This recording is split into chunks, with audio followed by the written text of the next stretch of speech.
জানেন, আমরা জানলা বিরাজমান হয়ে আছি না, আমরা কারা, আমরা কার সন্তান, কে আমাদের বাস্তবিক মাতা পিতা, কে আমাদের আপনজন জানেন কি?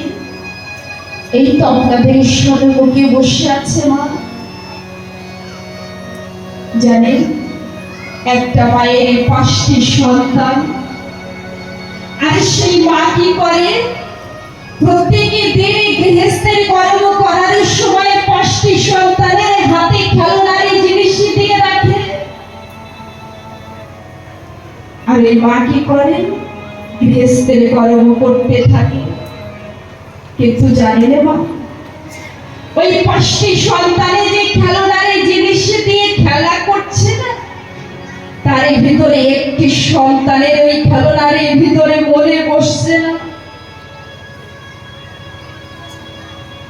জানেন কি করে?